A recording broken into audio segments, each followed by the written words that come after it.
Good morning, my dear friends. Now we are referring to you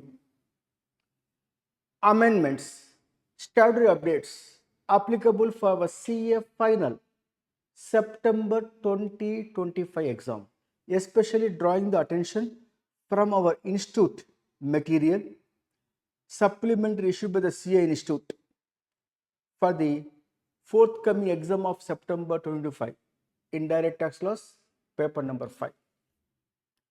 Here, mainly we focus in the attention on the part of amendments which has been taken place by way of notifications, circulars during the period from 1st November 2024 to 28th February 2025. These amendments, these statutory updates under the GST and customs FTP, we are going to take care. We are going to consider now. Let's start with first and foremost from our material itself. We start CA Institute supplementary issued by ICAI under the chapter called supply under the GST. Here there is an amendment, namely a clarification issued by the CBIC with regard to clarifications regarding applicability of the GST on penal charges. Penal charges. Whether these penal charges attract the GST or not attract the GST. That means penal charges covered under the clutches of scope of supply, thereby GST apply, or it is not come under the clutches of the GST, therefore not liable to pay GST. This question has been addressed by giving a clarification. Sir, what is penal charges? What it is? How to understand this? With the help of one illustrative example, I am bringing to notice. Here, penal charges. Generally, my dear sir, earlier we used to call penal interest. What is penal interest and what is penal charges? How the penal charges different from penal interest? Penal interest, already we are aware of that, which is a particular delay in repayment of loan schedule. Then in addition to the interest, since you not paid in time on or before the regular due date periodical payments, you are liable to pay penal charges. Penal interest, nothing but penal charges. One way or the other, earlier banks are charging penal interest in case of while repaying the loan, delay happen, penal interest. Of course, if I say here, see loan amount 10 lakhs, which going to be repay in 10 years. Per year, for example, 1 lakh plus interest, let us say 10,000 rupees, 1 lakh 10,000 rupees over a period of 10 years, which is 11 lakhs rupees, 1 lakh interest. That means to say that 10,000 rupees every year interest over a period of 10 years, 1 lakh is the interest. This is transaction in money. Of course, the interest on the money also be money transaction, therefore interest on loan not attract the GST. While repaying every year over a period of 10 years, delay happen in one particular year, instead of paying on or before due, belatedly pay the due amount. In that case, banks is to charge penal interest,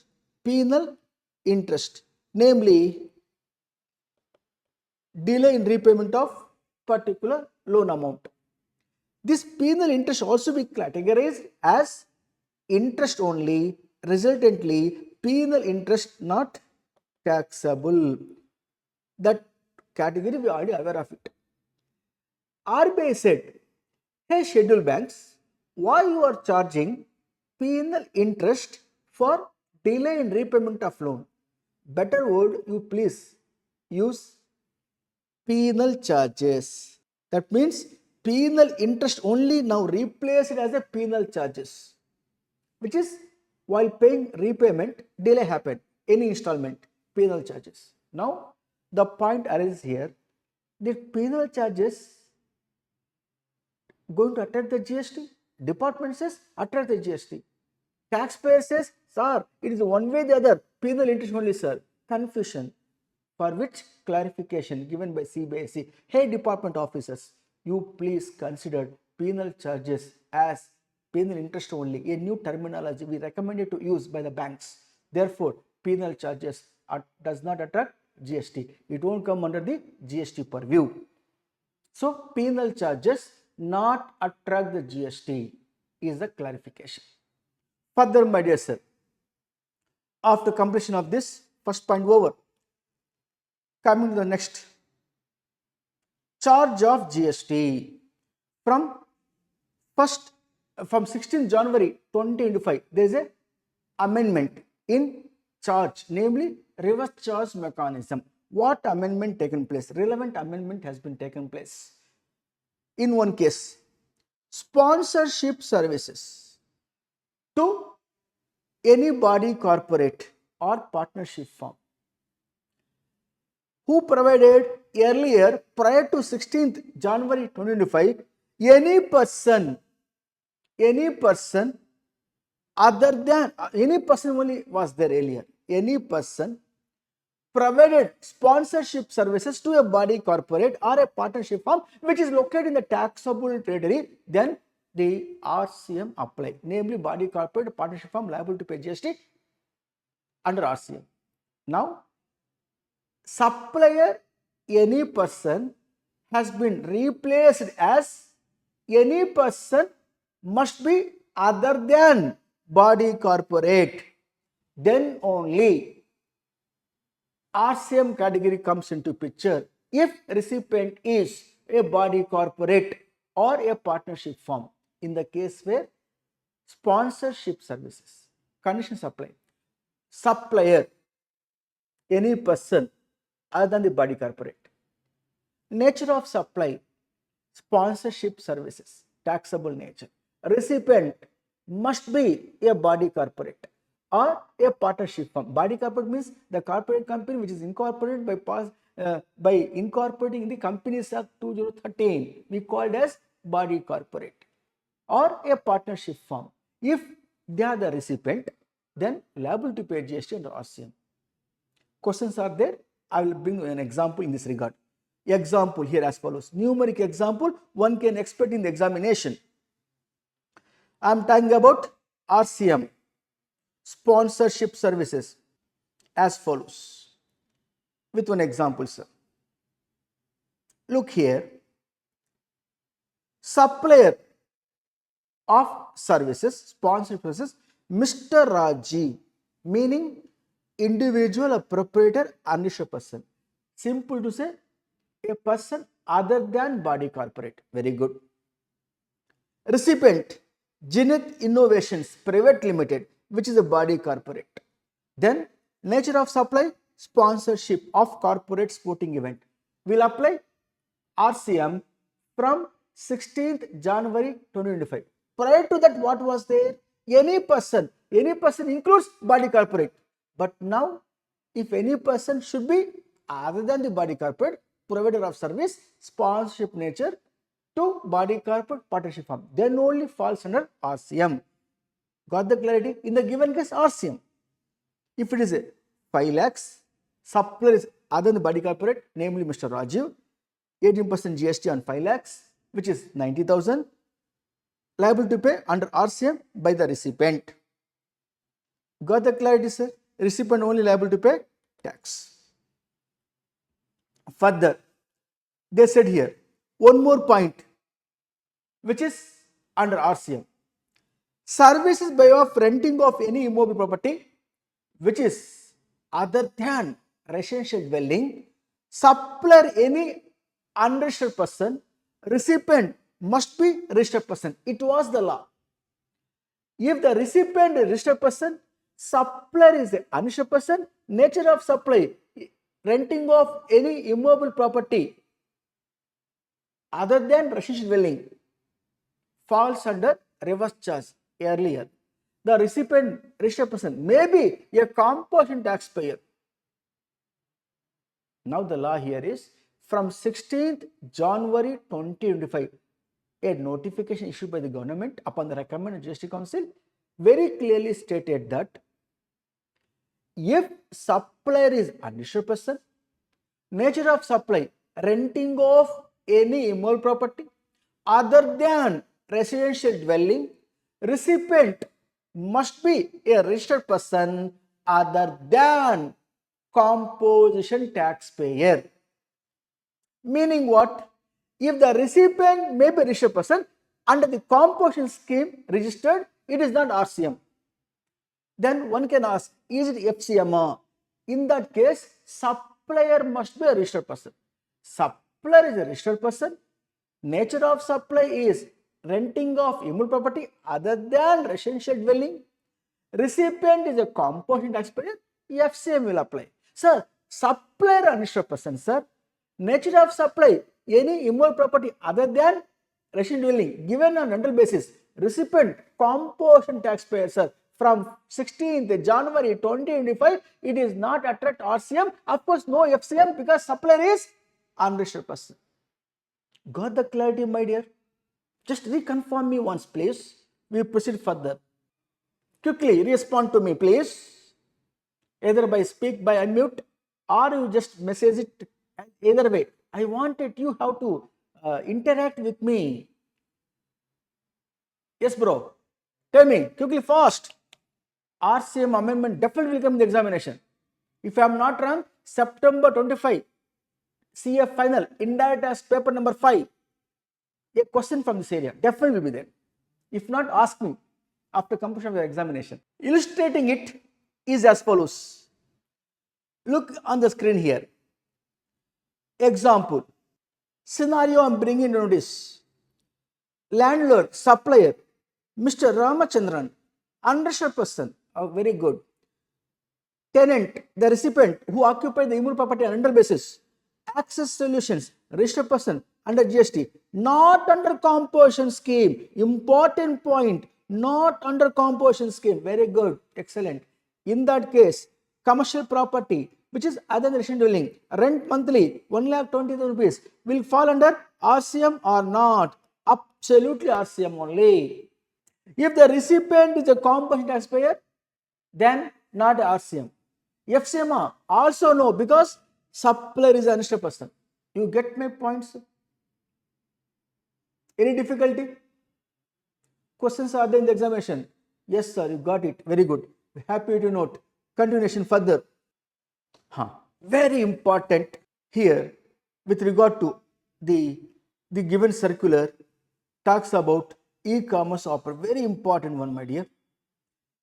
Clarification in respect of input tax credit availed by electronic commerce operator where service notified under section 9(5) of the CGST are supplied through their platform. Now, what do you mean? No, I will just create a scenario before bringing notice a numeric problem in this regard. I am not going to read. You read, you will understand. Once you listen my lecture, it becomes a lollipop to you. The entire story, what is mentioned here with the issue and clarification, I am going to present in a simplified manner. Look here and understand. My dear, what is here means, as you are aware of that, when you talk about e-commerce operator, they have two categories to pay GST. Section 9, subsection 5, which is RCM, where 4 categories comes. 1, radio taxi, any motor vehicle, including omnibus, supplies other than a corporate company. If supplied to e-commerce operator operator liable to pay tax. 2, short-term accommodation service provider. 3, housekeeping service providers. If they are unregistered persons providing services through e-commerce operator. E-commerce operator liable to pay tax. Till the time these two these two supplier of services, housekeeping, short-term accommodation, reaches the threshold limit for registration. Till the time e-commerce operator liable to pay tax. And fourth point, cloud kitchen services where it is not located in specified areas, means other than the star hotels where the hotel rent room 7,500 above, if they FCM. If not their cases, standalone restaurant, takeaway service providing, namely parcel providing services, they are not allowing sit and eat in such restaurants cases. They supply the food items through e-commerce operator. E-commerce operator liable to pay GST in the case of cloud kitchen. All these four categories falls under section 9(5). Though e-commerce operator not a supplier, he himself liable to pay tax fully. Therefore, for him, no TCS, as you are aware of that. Other category, section 9(1), which is FCM, on the commission earned by the e-commerce operator liable to pay tax, which is forward charge. Now here ITC allowed. Here no ITC because pay tax fully by through electronic cash ledger. Is clear, my dear? In that case, there are two cases. Two cases belongs to whom? Two cases are belongs to e-commerce operator. Now, the point of dispute comes into picture here is if this e-commerce operator has common input tax credit and using that common input tax credit for paying the tax under forward charge and reverse charge. If so, whether the input tax credit common credit required to reverse proportionately or allowed full ITC. The law here said allowed full ITC while paying the GST under forward charge mechanism. While paying the GST under section 9 subsection 5 has to pay through electronic cash ledger without utilizing ITC. But the common input fully ITC is allowed. ITC fully allowed. How to understand? With the help of numeric example is as follows. Numeric example is as follows, my dear. Bring into notice with one example here. Scenario. Let us consider Quick Connect Services Private Limited e-commerce operator. They have two platforms, passenger transportation services where section 9(5) they are liable to pay tax. Other one is platform services where commission earned by the e-commerce operator pay the tax under the forward charge. Very good. Having two, they have the following nature of transactions. Supply of passenger transportation 5 lakhs where 9(5) applies. Platform commission on which FCM apply 2 lakh rupees, GST 18%. So they are liable to pay tax. Here, while paying this tax, 25 rupees under section 9(5) pay by electronic cash ledger fully. And while paying the GST under the forward charge 18% on 2 lakhs, 36 rupees, whatever credit, what credit they have, software subscription credit they have, marketing expenditure service they have, service hosting service are there, other office rent, all are input service are available. ITC allowed fully 41,000 while paying the GST on forward charge 36,000. So 36,000 minus 41,000 fully ITC allowed. The balance 5,000, then I think excess is rupees 5,000 rupees only. 5,000 rupees excess credit carry forward to the next month. But has to pay the tax 25,000 rupees electronic cash ledger. I mentioned here by presenting just confirming. Here look here. So while paying this amount, pay electronic cash ledger under 9(5). While paying this tax, use this. Excess credit carry forward.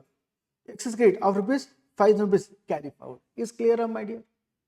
This is what amendment, mind blowing, also very important from the exam point of view, especially for the coming exam of CA final paper number 5, indirect tax laws, September 25 examination. Very much important it is.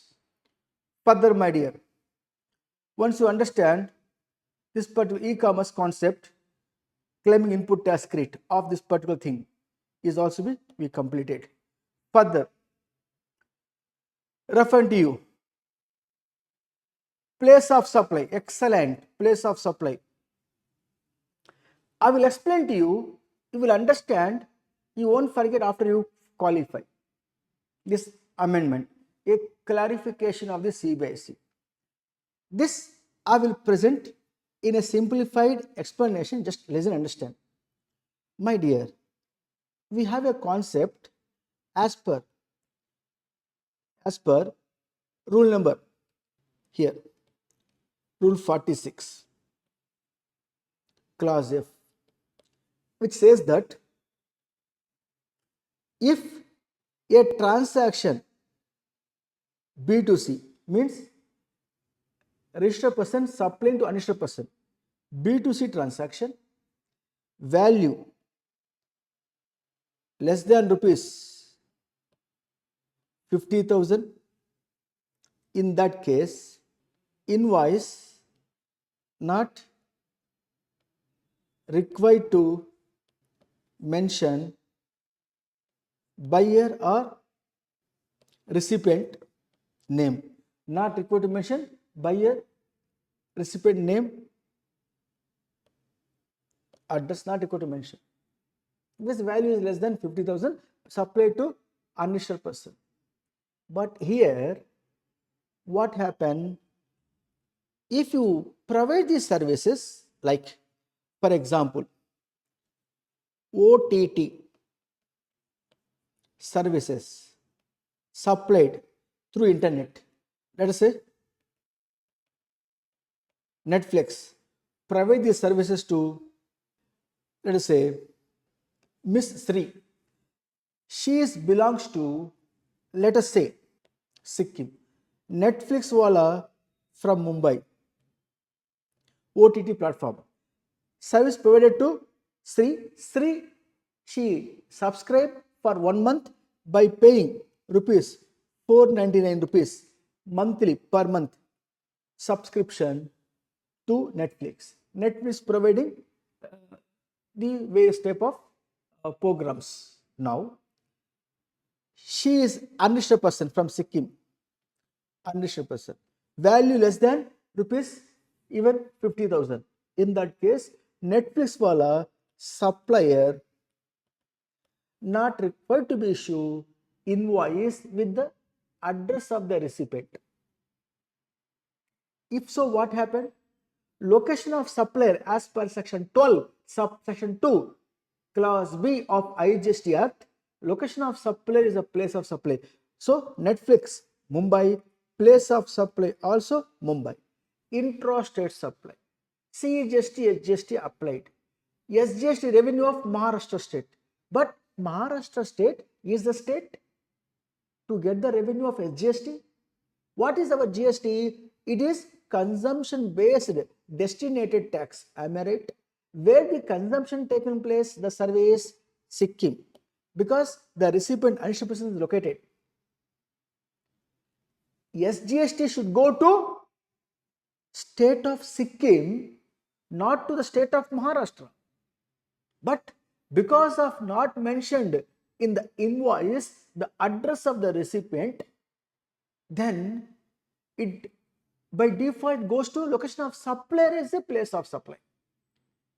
Therefore, to have a correct distribution of GST revenue between the central and state, by bringing the true spirit of GST is a consumption based destinated tax, rule number 46 clause F proviso has been amended, saying that in the case following, supply of services, OIDR, online information database access retrieval services. Second one, services through e-commerce operator, And point number 3, supply of goods, online money gaming. In all these cases, irrespective of the value of supply, supplier should mandatorily mention in the invoice the state name of the recipient. Is deemed to be declared as address of the recipient. If in the case of OTT service provided by Netflix wala, mentioned state of Sikkim is the recipient place, the place of supply is not going to go to Mumbai. Place of supply goes to Sikkim.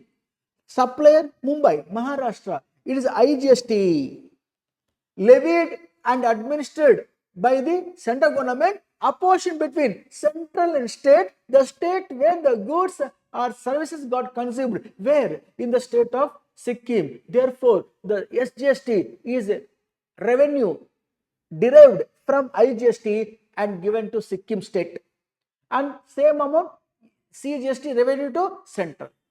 As a result, there is a amendment in rule number 46 clause F proviso stating in the following 3 cases, namely, I will show you right now to you by referring that provision here as follows. In the given case, the following 3 services, following 3 supplies. 1, supply of services, online digital services, supply of any such online digital, namely e-commerce, OIDR services, or online money gaming, which is supply of goods. All the 3 is routing through internet. In such cases, irrespective of the value, supplier should mention in the invoice the name of the state of the recipient must be mentioned. The recipient state should be mentioned, thereby correctly flowing the GST as revenue between the central and state, the state in which the goods or services got consumed. Got the clarity? Further referring, my dear, exemptions chapter. Very good, interesting one. Exemptions under the GST. What is exempted? What is not exempted? Some confusions arose in the industry due to the interpretation of the provisions. Taxpayer says, my service not taxable. Recipient, the department says, no, your supply is taxable. Confusion. To avoid this, the circular issued by the CBIC, in fact, notification issued by the government upon the recommendation of the GST Council. Here, this notification number 6, dated 16 January 2025, well applicable for the coming exam of September 2025 CA final indirect tax laws, paper number 5, where the following amendments has been brought into force. I will refer here each amendment and with the help of numeric example. Let us take amendments in the existing exemption. What is first one? If you refer here, my dear, supply of service by providing metering equipment on rent, testing for meters, transformers, capacitors, etc. relating to electricity connection, shifting of meters, service lines, issuing duplicate bills, etc., which are incidental or ancillary to the supply of transmission earlier and distribution of electricity provided by electricity transmission and distribution utilities to their consumers.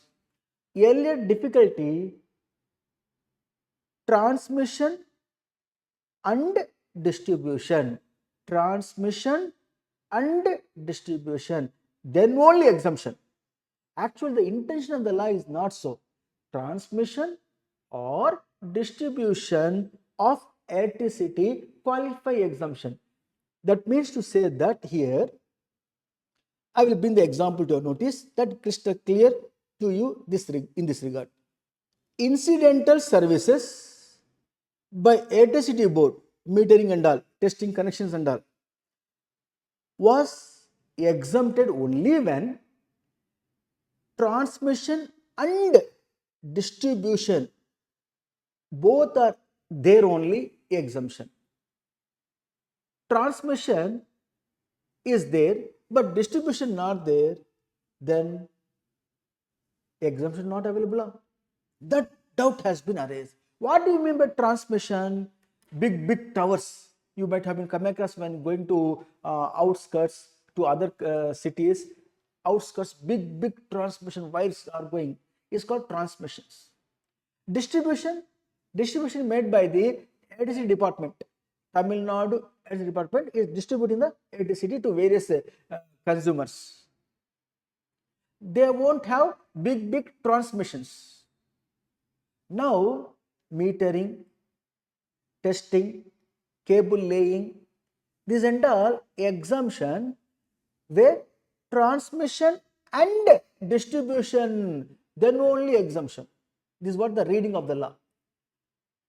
To avoid this, exemption is want to give to the transmission utilities or distribution utilities also.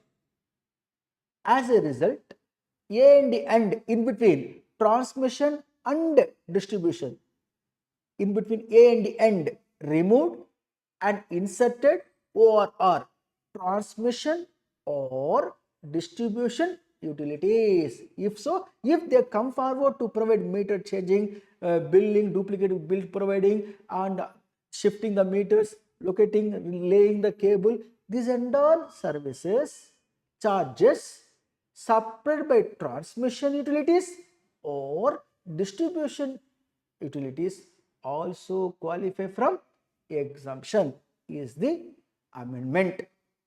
Now come back further. Here, what is existing amendment? What happened here, my dear? In the recent past, maybe in the month of October 2020, what we can call here, the October 2024, this there I will refer to you this particular, yes, if you refer here, NSDC. What happened? They have been changed this particular concept of exemption.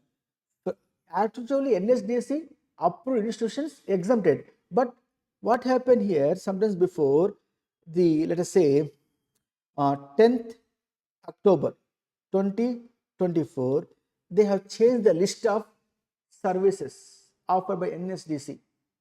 That time they omitted a particular provision called, when they brought the amendment here from 10th October 2024, they omitted this partner, a training partner approved by the National Skill Development Corporation, also exempted, which is omitted when they made a change in the NSDC exemptions list 10th October 2024. After that, you misplaced. Therefore, they brought into force from 16 January 2025, added a national, a training partner approved by the National Skill Development Corporation, also qualify exemption, inserted on 16 January 2025. What is omitted now brought into force. From 16 January, a particular training partner approved by the National Skill Development Corporation, if provided the services approved by the NSDC, exempted. What happened for the period from 10th October 2024 to 16 January 2025? That time it is not there in the exemption list. The law has been settled as is, where is basis. Meaning, if you already paid the tax, no refund. If not pay the tax, department not going to ask refund, not going to issue notice to recover it. Meaning, from 10th October 2024 to 15th January 2025, the time period, if you pay the tax, no refund. If not pay the tax, department not going to issue any demand notice. This is called as is, where is basis, the matter will be settled. Got the clarity?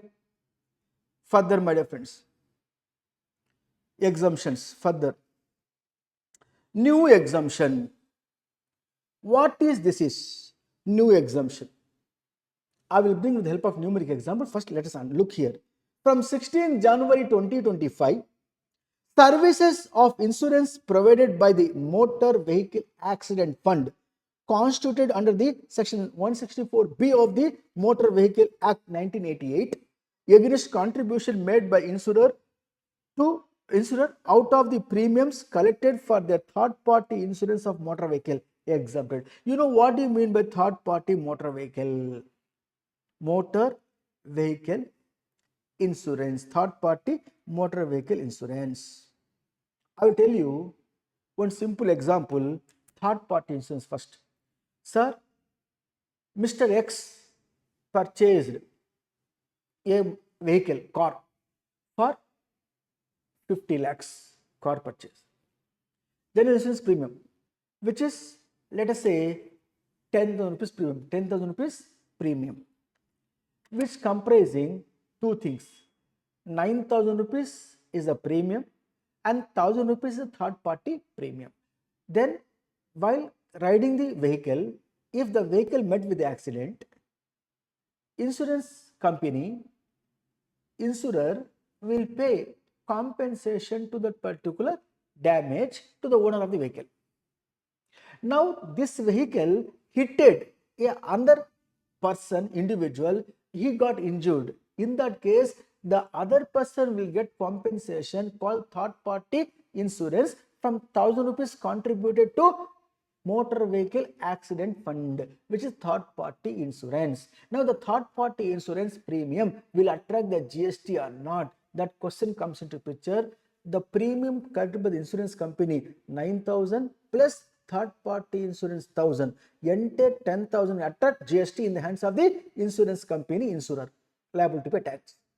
Out of the 10,000 tax paid amount only, rupees 1,000 paying by the insurance company, insurer, to Motor Vehicle Accident Fund.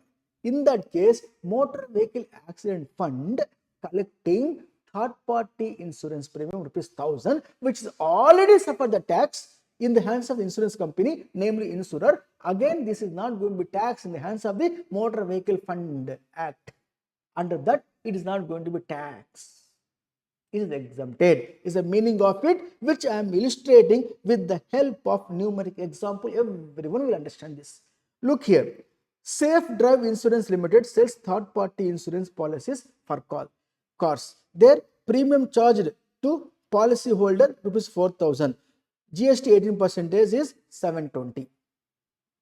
Total premium 4,720. Out of this, contribution to Motor Vehicle Accident Fund rupees 100 from rupees 4,000. This 4,000 consists of 3,900 plus 100, totally 4,000, which is attract the GST. Means this 100 rupees already taxed.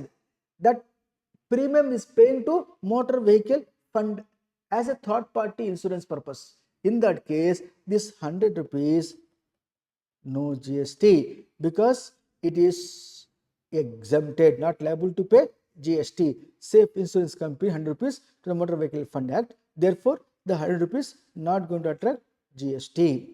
Contribution 100 rupees is GST exempt. Motor Vehicle Fund provides insurance services to accident victims. No GST on such insurance services. Further, come back. Referring further more points here. Municipal Corporation of Delhi. Municipal Corporation of Delhi, MCD, is Municipal Corporation of Delhi, where in respect of services like facility management services provided to Municipal Corporation of Delhi, whether attract the GST or not. Is it a supply of services to local authority covered under Article 243G or Article 240W of the Constitution of India, pure labor services, which is exempted nature, or is taxable services? What services, Mama? Simple, Raja. See here. I will bring the notice numeric example. That is good, na? Yes. I am here with the numeric example. Municipal Corporation of Delhi, where what happened? Somebody provided, see, Urban Care Private Limited provided Housekeeping services rupees 2 lakhs to Municipal Corporation Delhi. Gardening services to Municipal Corporation Delhi. Civil maintenance services to Municipal Corporation of Delhi. If so, these are the services, pure labor services. Is it covered under Article 243G or W? Article 243G or W? If covered, no, exempted. Clarification given by CBSE. These services, housekeeping services, gardening services, civil maintenance services, cleaning services cannot be considered as services provided by any person to local authority covered under Article 243 or W. It cannot be. As a result, these all services are taxable forward charge mechanism. Supplier liable to pay tax. Here recipient is the local authority. So what? Not qualify under exemption is a clarification. Further, my dear friends, coming to the further category. What is this? Is very clearly I am explaining, very powerful also. Clarification in respect of exemption to payment aggregators in relation to settlement of an amount up to rupees 2000 in a single transaction transacted through credit card, debit card charges or other payment card charges, where payment aggregator whether exempted or not, a question mark. This I will illustrate to you in a simple example is as follows. Direct example, my dear sir. Look here, one example, Baba. Customer makes payment of rupees 1950 via credit card on Flipkart. Flipkart is here a e-commerce operator having a platform to process the fund, to flow the transaction.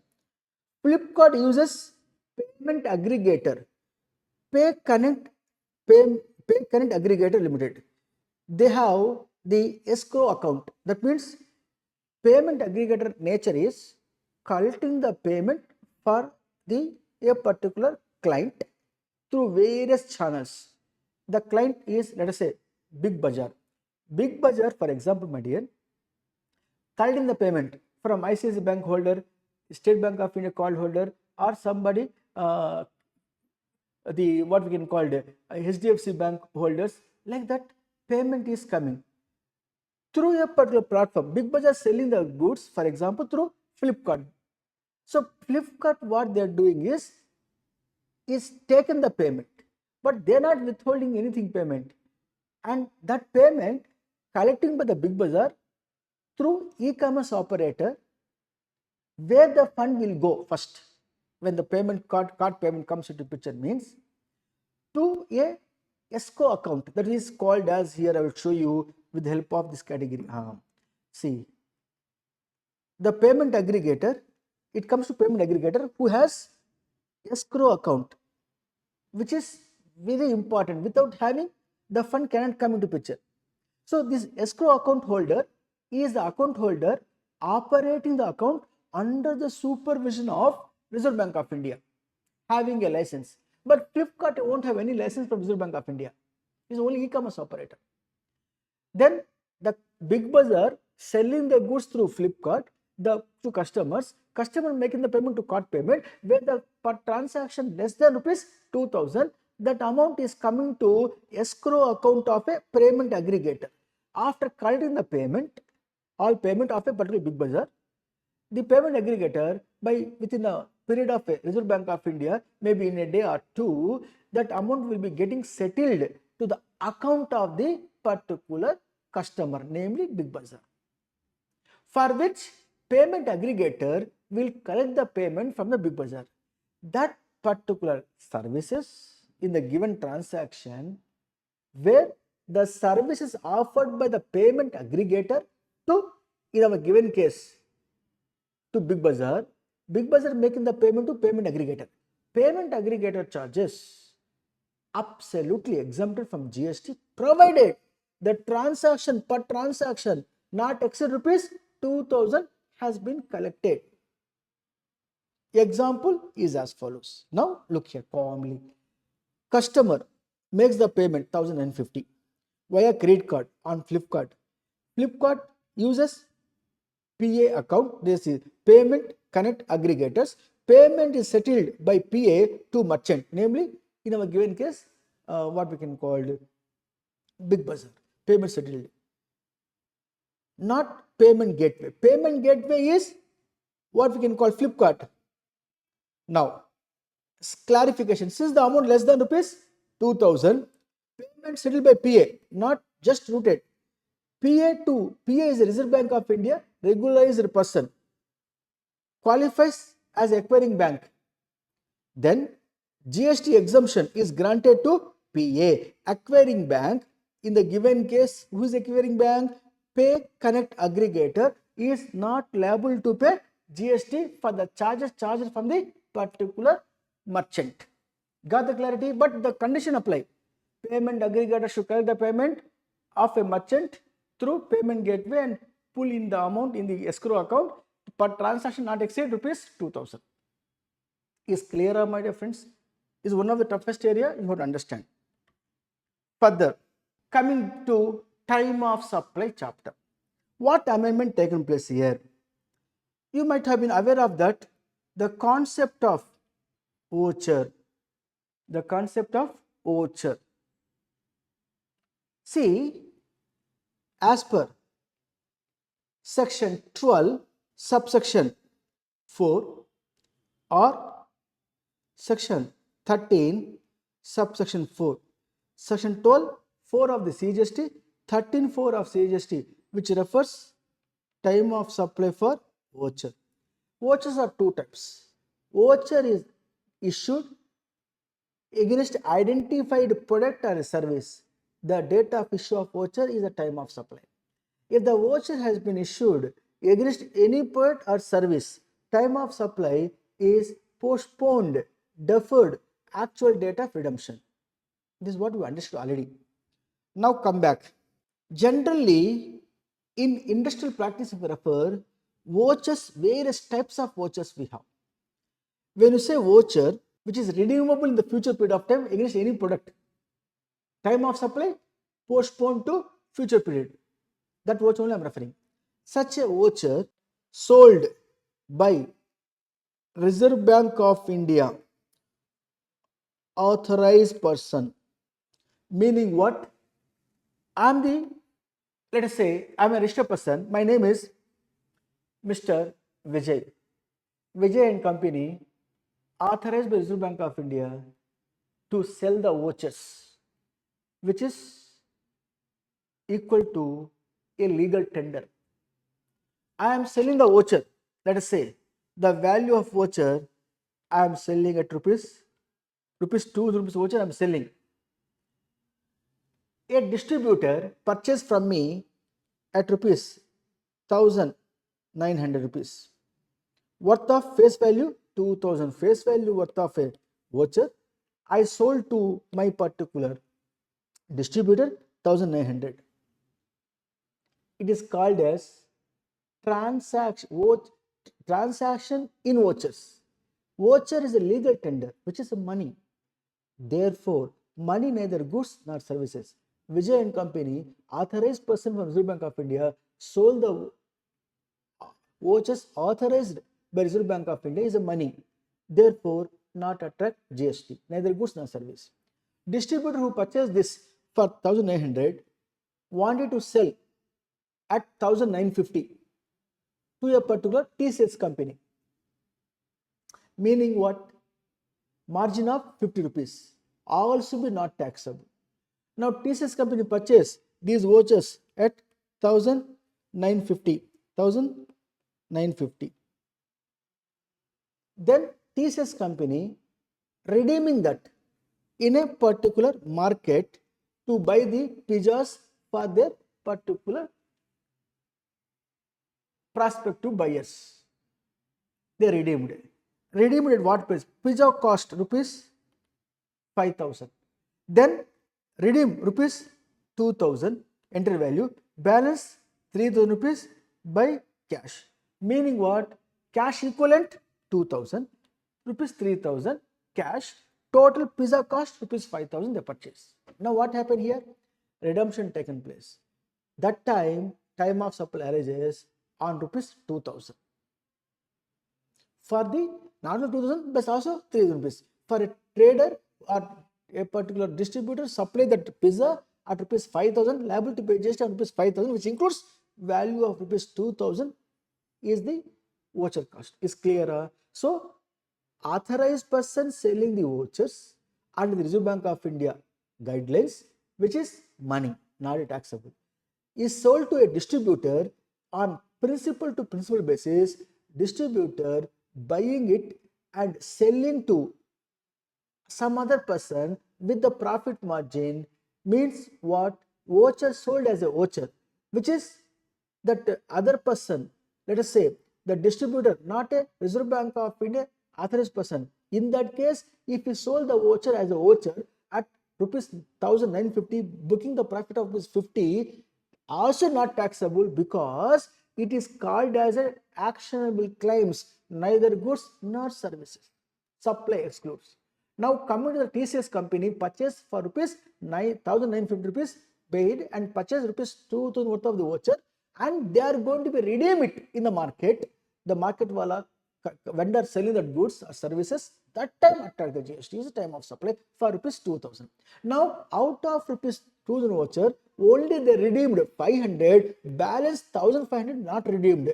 In that case, not redeemed, the time period of voucher also expired. Then for the unutilized voucher 1,500, no supply,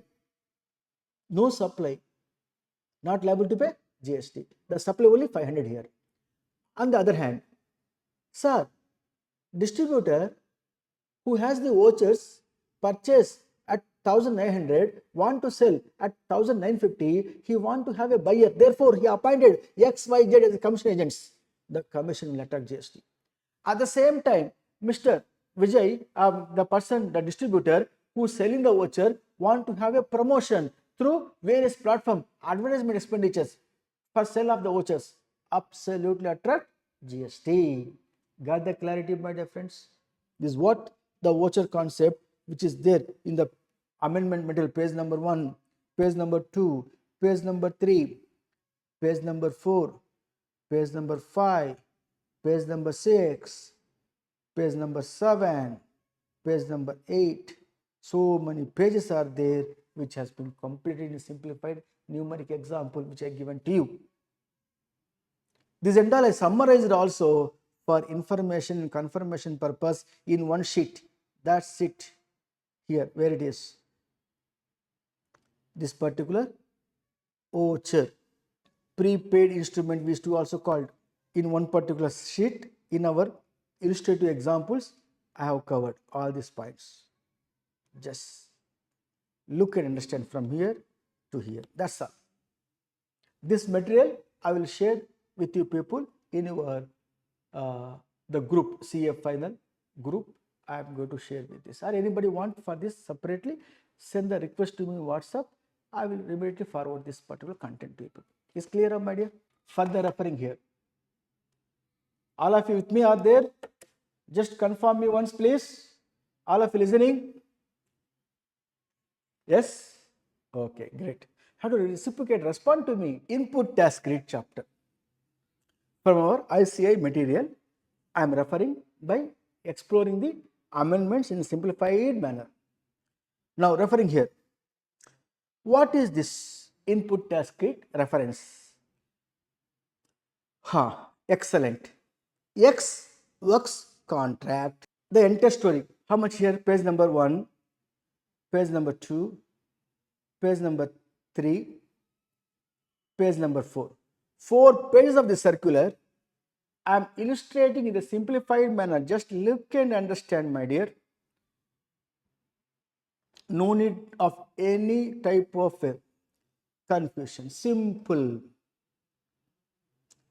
I will illustrate this better. I am not interested to read. That's why I will illustrate it. Simplified. You won't forget, my dear. Now, example. Let us say Honda Limited selling the motor vehicles, is a brand owner. dealer, Honda brand, namely four-wheelers, car dealer. They give an order to a company. Let us say the company is located in Mumbai, which is X Limited. They are the manufacturers of motor vehicle. We also call them original equipment manufacturer to manufacture the cars. Now, the contract between these two guys is X works contract. What do you mean by X works contract? This is a factory gate, no? This is a factory gate. At a factory gate, price at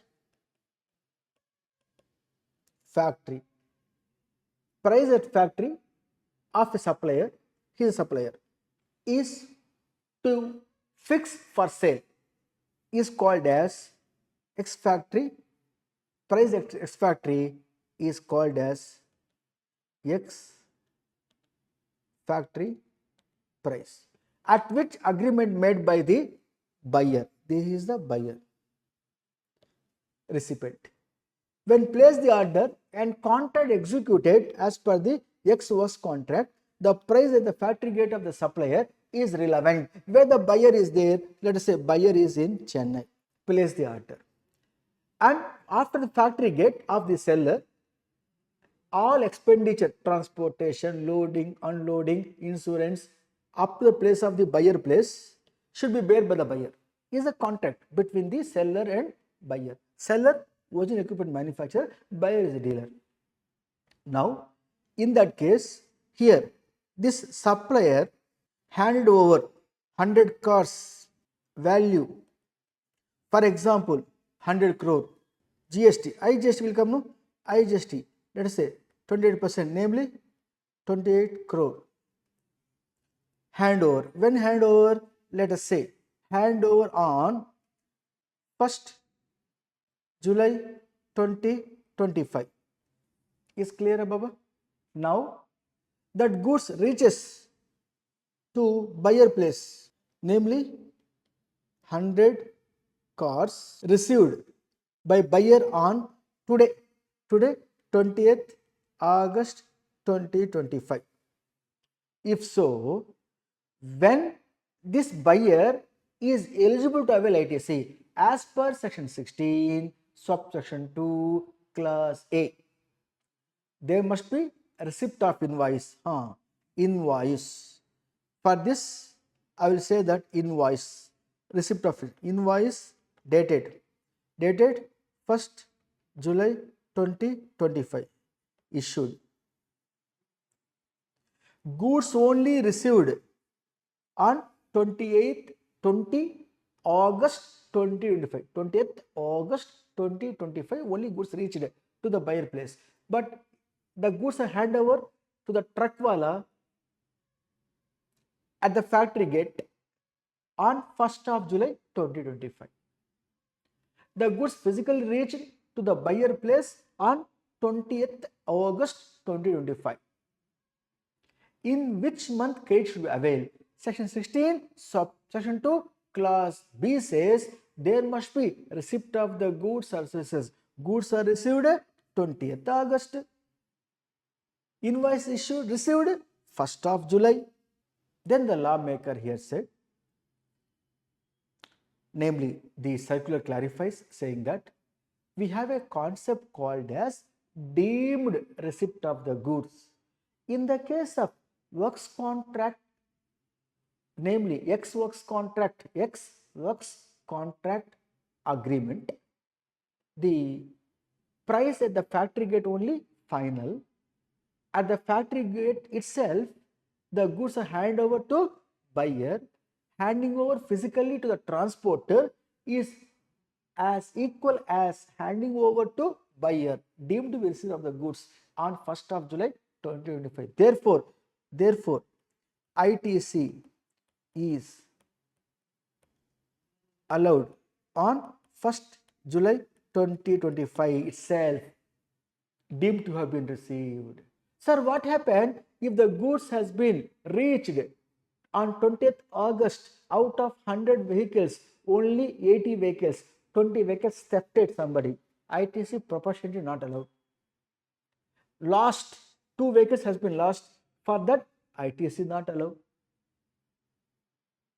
If the vehicles used by the Honda company for their own consumption purpose, for their own employees pick up and drop, the seating capacity not exceeding 13, including driver. In that case, blocked crate, ITC not allowed. Is a circular clarification. Come back, my dear friends. With this 5 pages or 5 pages cycle is over. Input task chapter is completed. Amendments are over. Tax invoice, credit note, debit note concept. What is it is? Here also how many pages? Page number 1, page number 2, 2 pages notification. This I will explain to you with the help of simplified example. Dear, understand a case, this particular clarification. Mr. Advocate Ram, who is basically unregistered person, supplied services, supplied legal consultancy to whom? To Raj Limited, which is registered person, and their previous year turnover, let us say rupees 80 crore. Ram is supplier, Raj is recipient, is a clear-cut entry of reverse charge mechanism where recipient liable to pay tax. Now recipient liable to pay tax here, supplier is registered person. In that case, self invoice issued by Raj Limited. Important, tax invoice should be issued by self invoice, should be issued by Raj Limited. Time limit to issue invoice. Rule number 47 capital A says that within 30 days of receipt of service, tax invoice should be issued by the recipient within 30 days from the date of receipt of service. In case of goods, within 30 days from the date of receipt of the goods. Why self invoice should issue by Raj recipient? Because it says section 31 subsection 3 clause F specifically says recipient should issue the self invoice as specified period of time referred under rule number 47A, where rule number 47A says that within 30 days of receipt of the goods or services, the recipient should issue tax invoice. Then what is the time of supply? In case of recipient liable to issue tax invoice, or same apply. In that case, time of supply, date of payment or date of invoice, whichever is earlier. Whichever is earlier. When the 60 days time period comes into picture, no my dear, if the supplier registered person under RCM, recipient liable to pay tax, in that case, under RCM, time of supply is as follows. In case of supply of services, section 13, subsection 3 of the CGST, date of payment or the first day that occurs after expiry of 60 days from the date of issue of invoice by the supplier in the case where supplier required to issue invoice. Got the clarity? That's it, my dear. Very simple, my dear. Then coming to accounts, records, e-way bill chapter. What is the concept here? What is amendment? What is this particular notification? Amendment issued by the government says, sir, I will tell you, in case of handicraft goods, you are aware of that? Handicraft goods, which are exempted from the payment of the GST. Look here. These are the goods are handicraft goods, my dear. Handmade goods, handicraft goods.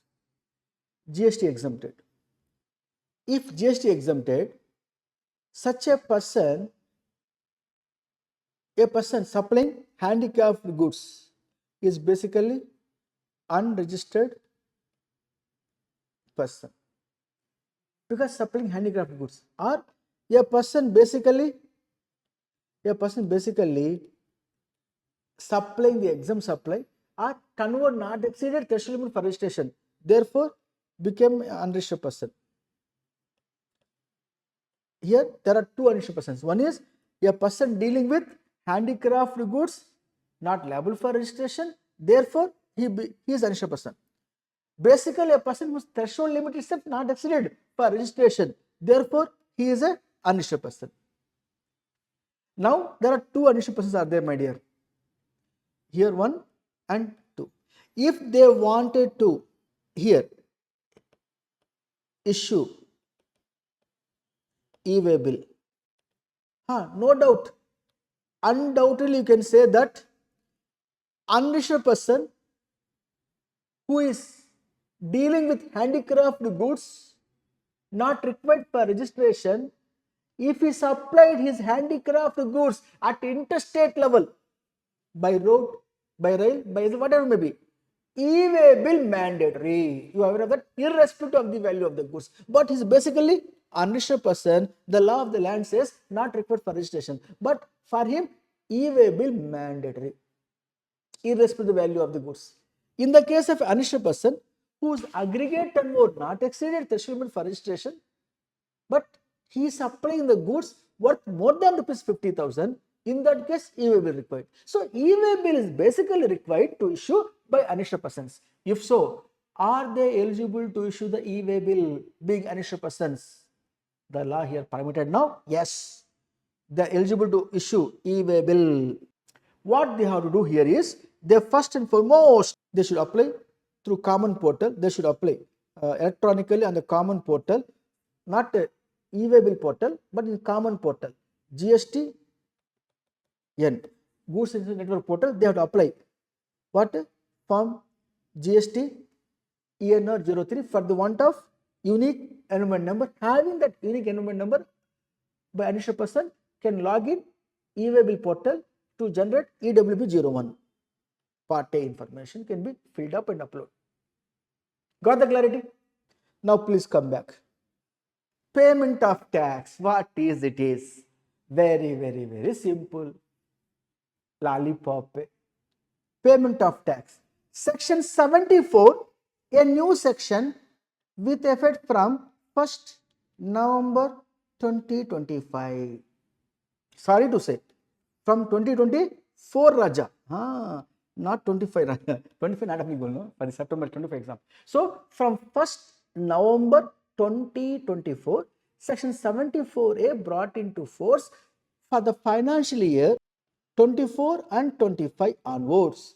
By merging section 73, show cause notice for the reason other than the fraud, by merging section 74 for reasons of the fraud, if you not pay the tax, show cause notice. There are two separate sections merged into one basket.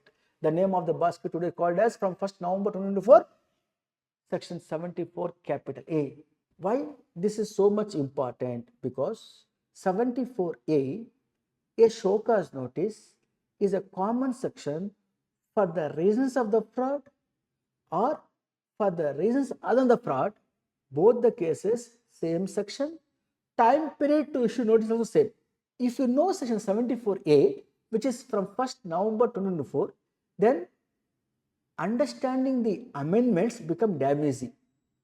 As a result, as a value addition, I am taking into account my hand section 74 capital A from 1st November 2024. Key points. which are as follows. Already referred this in the recent rapid revision class of CF final. Same I am presenting here 74 for value addition, and those who already attended our rapid revision class is a revision also for them. Section 74 capital very important, Raja, in the exam point of view. Amma. Dear friends, 74A show cause notice time period 42 months from the relevant date. Relevant date is the date of filing the due date of filing the annual return.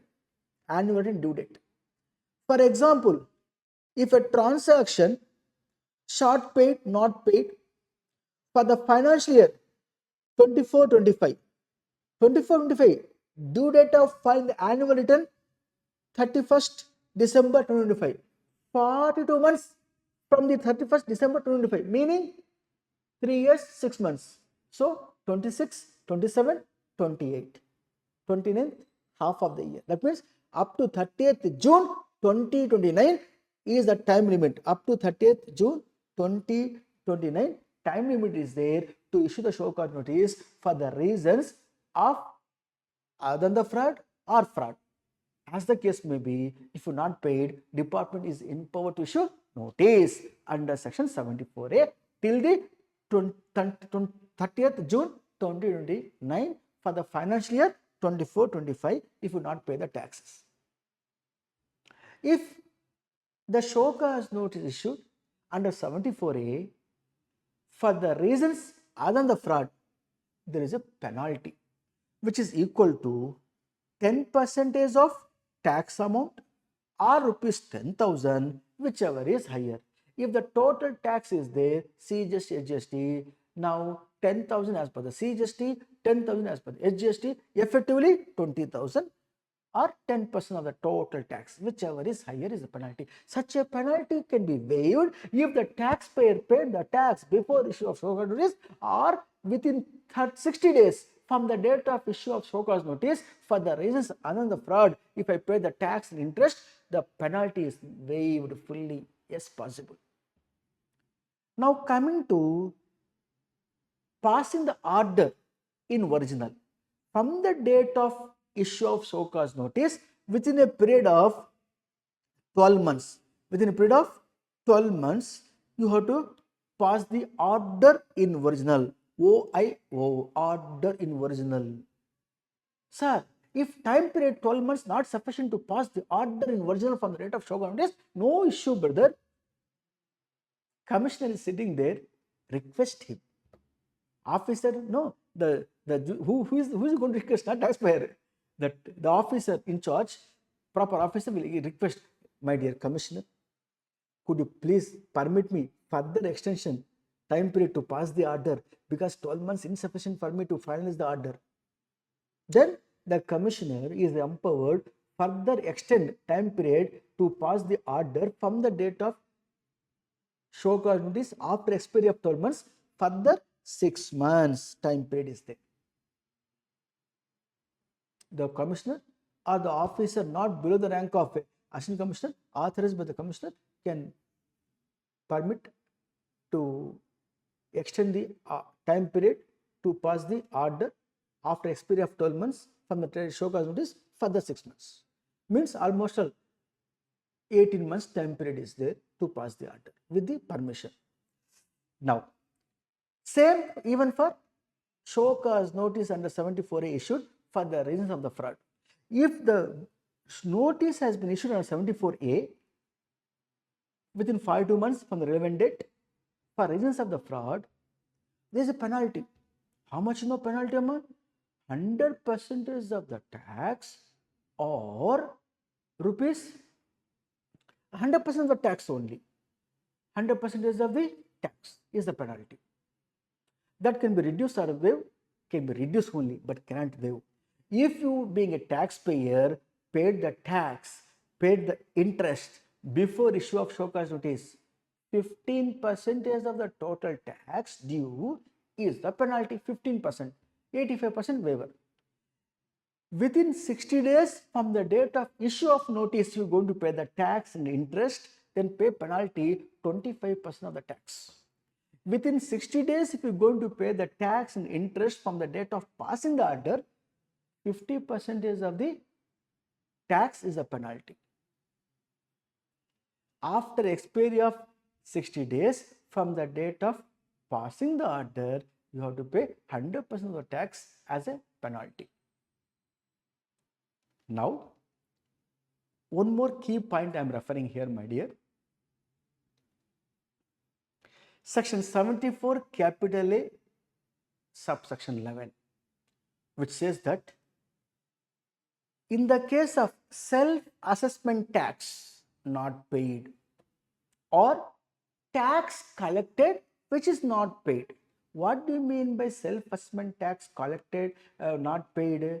I will tell you. I shown my output tax liability GST 1 return. GST 1 return I shown liability. Means I am passing that amount as a credit to my recipient. After filing the GST 1 return for a given tax period, I have not filed the GST 3B return, means not pay the tax department. Such a cases is called tax collected but not paid, self-assessment tax not paid. In that case, if I have not paid the tax for a period more than 30 days from the due date, then I am bound to pay penalty 10% of the tax or rupees 10,000, whichever is higher. Is possible only in the case where for the reasons other than the fraud. For the reasons of course is other than the fraud only, because I shown my tax output liability just 1 return. I'm a good boy because I shown them my liability, but not paid because not money.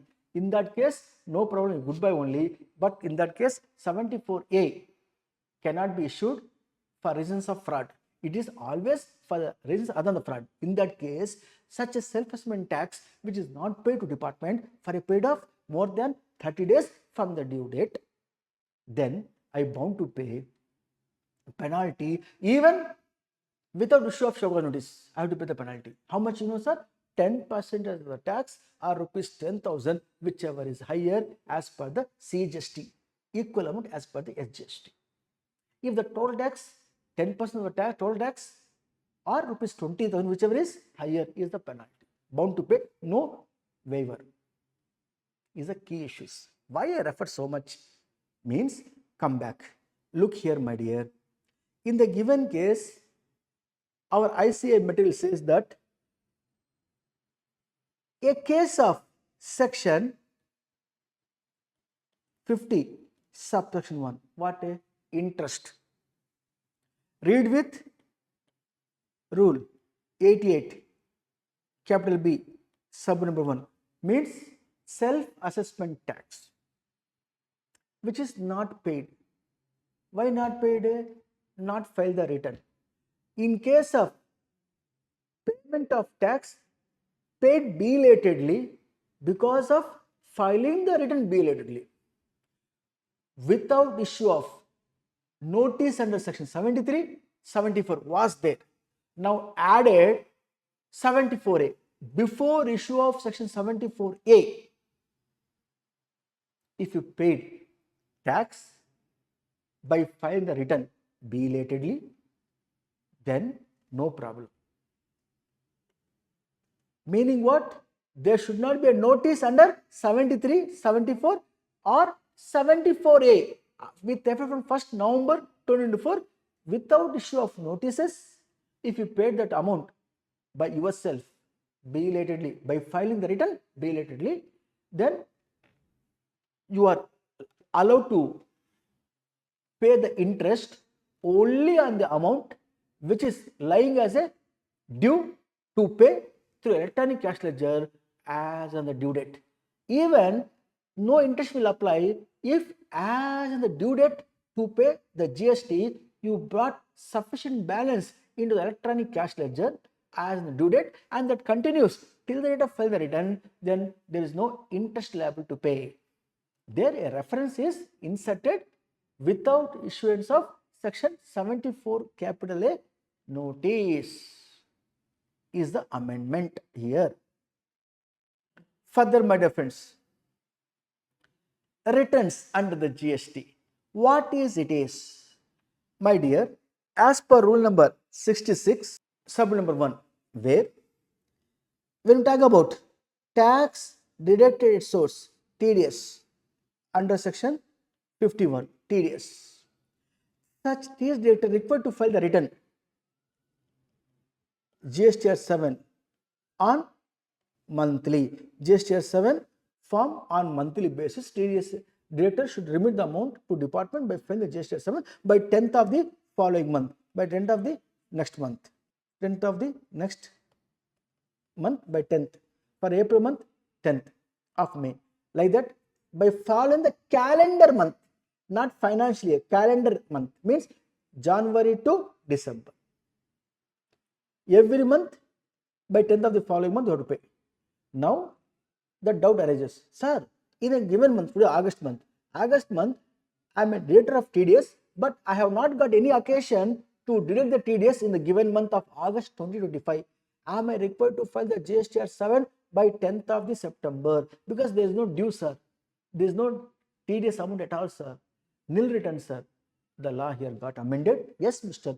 Director of TDS, even whether there is a TDS liable to pay or not, now you have to file the return GSTR 7 by 10th of the following month, namely calendar month. Is clear? With this is clear. Written chapter over. Amendments. Amendments damage you, my dear. I am telling you, once you understand the subject, gone through the subject, you have the subject knowledge, amendments are just lollipop for us. But you have to update it. From the amendments, major questions are going to come in the examination. If I am not wrong, 25 to 30 marks are going to come from this amendment material. It is declared to say that much important amendments. Highest scoring indirect tax is possible only when you update with all amendments. Up to date, relevant to the exam, you have to update.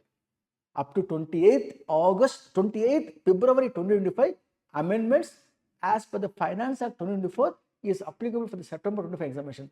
I am referring amendments by taking ICI material, which specifically says from 1st November 2024 to 28th February 2025. That amendments we incorporate here relevant for the exam of September 2025. In addition to that, amendments are already incorporated in the study material, latest study material set by the institute. Therefore, very important. Furthermore, refund chapter. What is refund chapter amendment? Here also, reference has been given to section 74A. See how many times section 74 is coming. That's why I given to you key information with regard to 74A key points. Now, 74A when you talk, what reference here?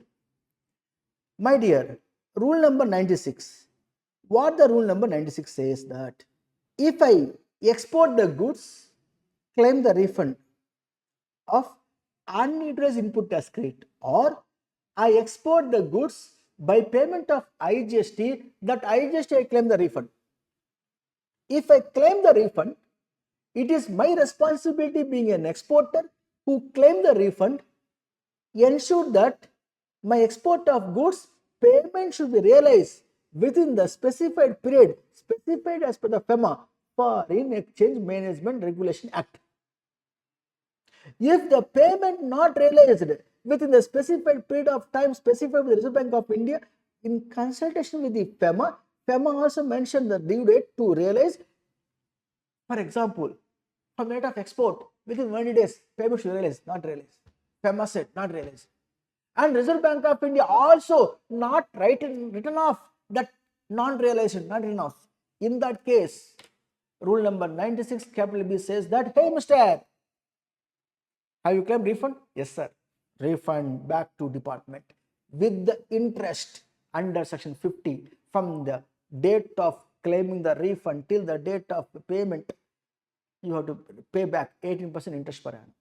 If I have not paid back to department my refund what I claimed, but payment not realized within the specified period of time specified by the FEMA, and Reserve Bank of India also be not written off that non-realization. In that case, I have to pay back my refund amount. I have not paid. Department is in a position to issue notice, show cause notice. Earlier, section 73, 74. Now, two are merged into 74 capital A for the reasons of the fraud or for reasons other than the fraud, as the case may be. Section 74A will be issued within 42 months from the relevant date to recover that refund. And passing the order within 12 months from the date of issue of show cause notice. If time is not sufficient, 12 months, Commissioner will be empowered to extend further 6 months. Got the point of key points? Such a reference 74A inserted in rule number 96B from 1st November 2024 is an amendment. With this is completed. GST completed, bro, within 1.5 hours. Yes, GST completed. 70 marks, 80 marks. Hey, CF finalist, 80 marks of GST amendments applicable for the exam of 2025 September is completed. Now only 20 marks of your paper number 5, indirect as well as customs FTP amendments. Only 2 amendments, lollipop amendments. Shall we proceed, my dear? We complete. Why should we break here? No break, only 2 issues are there. Shall we proceed? Yes. Tell me some motivation, bro. Some motivation, bro. Okay, sir. Proceed, sir. Okay, sir. We are with you, sir. Go ahead, sir. Somebody should say, speak out with me. I want to listen your beautiful voice. Melodious. Yes. Somebody unmute and speak with me. Huh? Very good, very good. Very happy to note. We'll proceed. Customs FTP. Okay. Great. Unmute, please.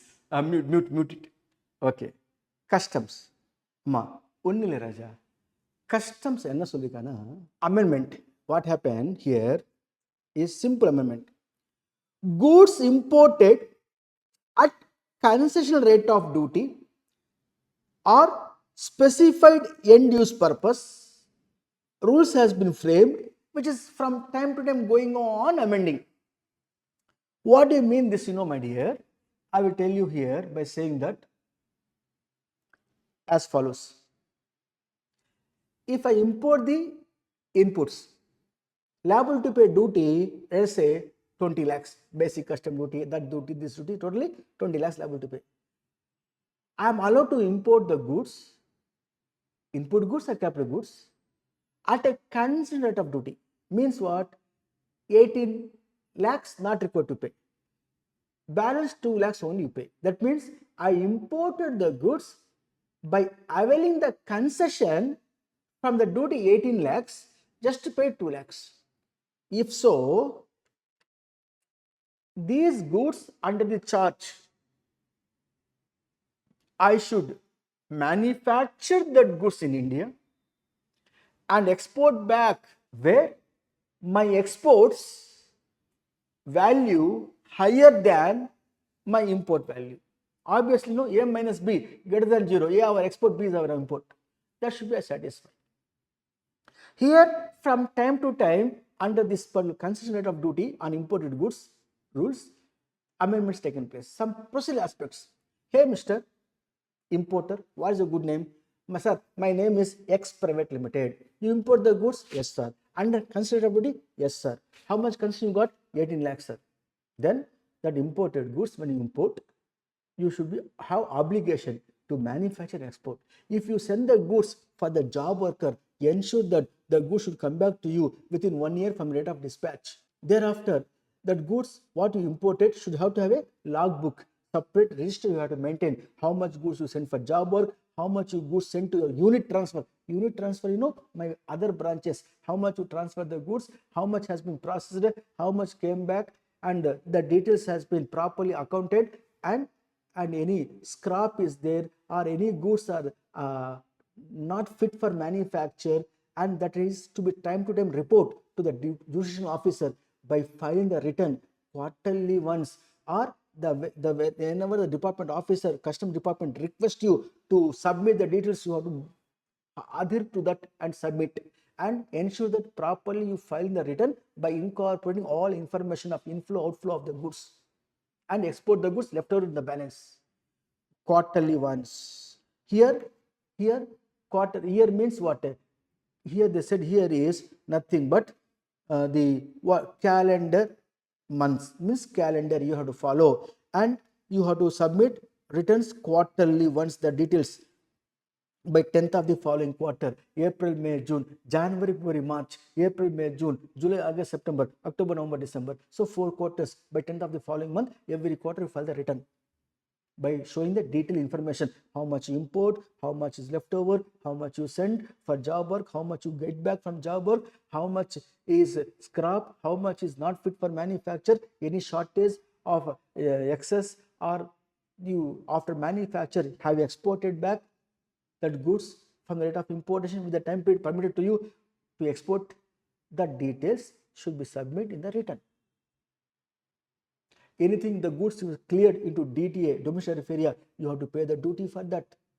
That goods clearing to DTA only after export obligation has been fulfilled, because you import the goods under the concession rate of duty. The goods imported by you under the charge, namely a actual user condition apply there. Sometimes strictly not actual user condition, but is on a charge. That goods after exporting, still leftover goods you can sell in India. That time you have to pay import duty with the interest for delay payment of duty. Further, if the capital goods are imported under concession rate of duty and exporting back finished goods, not capital goods imported under concession rate of duty, and that capital goods used for manufacture. Thereafter, finished goods exported. The export value should be more than the value of imported goods. Very good. In that case, what you have to do? Capital goods after export taken place finished goods, the leftover in the organization, that capital goods can be disposed in India. Then that time the value of the capital goods on which you have to pay the duty. Sir, I imported the capital goods for rupees 100 lakhs, sir. I used it for quite some time in my business, sir. For 3 years I used, sir. Then in that case, reduce the percentage. What percent? 4% per quarter. 3 years na? 3 years into 4 quarters per year. 12%. 12 quarters. Out of 12 quarters, first 4 quarters, 4%. First 4 quarters, 4% into 4, 16%. Thereafter, second year, 3% into 4 quarter, 12%. Thereafter, third year, every third year 3%, again 3%, means 12%. So cumulatively here how much? 40%. 40% on 100 lakhs, 40 lakhs. Reduce, balance 60 lakhs is the worth of the goods you are selling in India. Then on which customer will be liable to pay what is not paid. What rate of BCD? For example, 12%. 12% or 12% BCD. For example, I'm telling you, sir, which comes into a picture how much? 7.2 lakhs. 7.2 lakhs you have to pay duty with the what 7.2 plus social welfare surcharge, which is 10%, namely 72,000 rupees. Totally talks about here, for example, 7,92,000 you have to pay the tax on account of selling that capital goods in India. The percentage is not an amendment, is already there in the earlier one also. 4% first year, 3% first year means first 4 quarters, next 4 quarters 3%, next 4 quarters 3%, next 4 quarters, 4th year, 5th year 2.5% per quarter, and every after that, after 5th year, every quarter 2% per quarter, straight line basis. Part of the quarter is a full quarter. That much you have to reduce from the value of the capital goods. The balance will be subject to assembly value to pay duty thereon. If you selling that imported goods which is imported by you on concession rate of duty and selling in India. Get my points?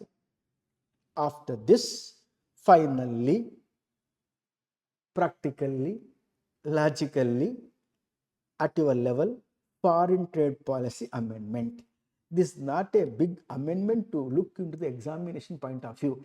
It is a nothing but the industrial trade practices where stakeholders like exporters, importers, other experts relating to import or exports like stock brokers, customs broker, not stock broker, custom brokers.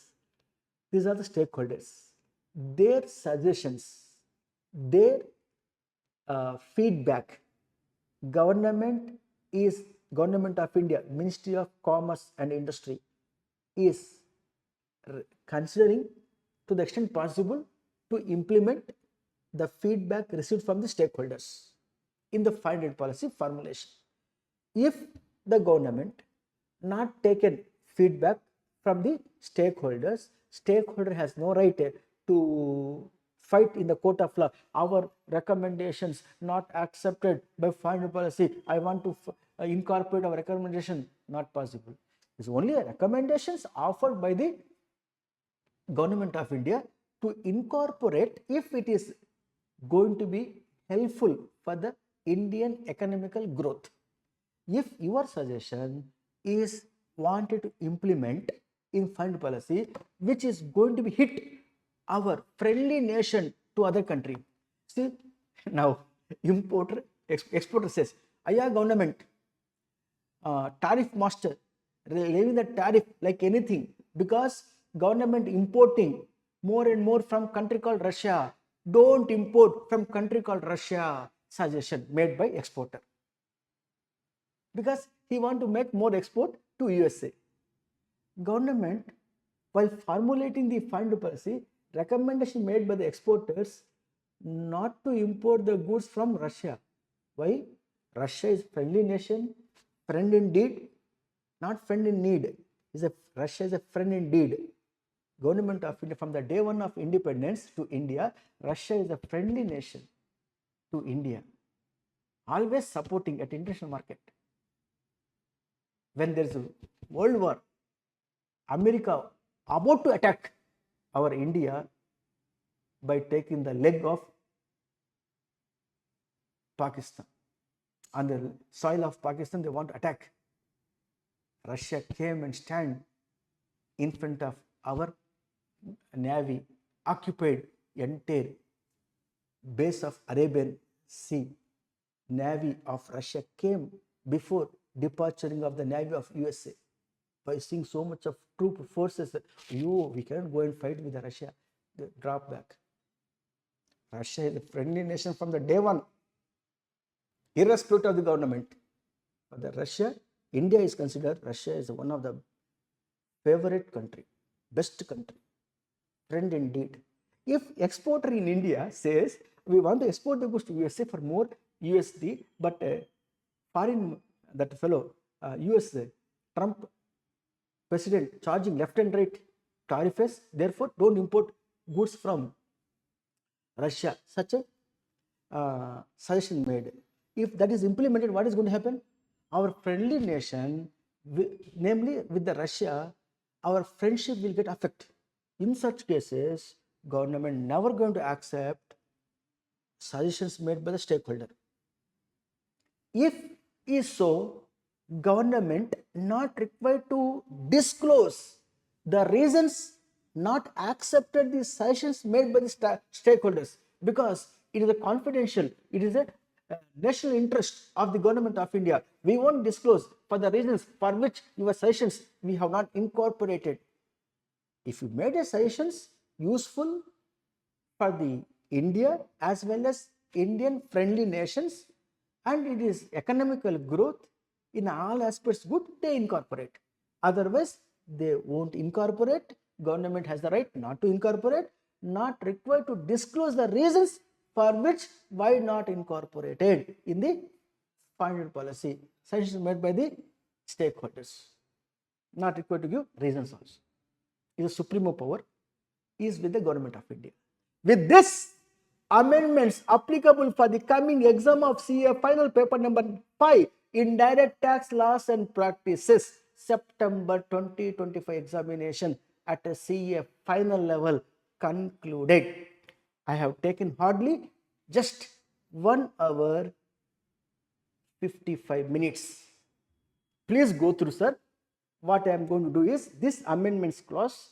Today itself, I am going to upload Rafi sir IDT Guru YouTube channel. Make use of it. Whenever you feel boring, whenever you feel uncomfortable of your self-reading, to have motivation, just keep in your ear and listen this particular lecture of 1 or 2 hours lecture.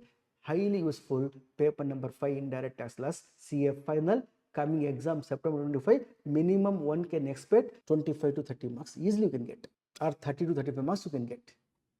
All the best for examination, my dear friends. Thank you to one and all. Please give your feedback to our group. Thank you to one and all.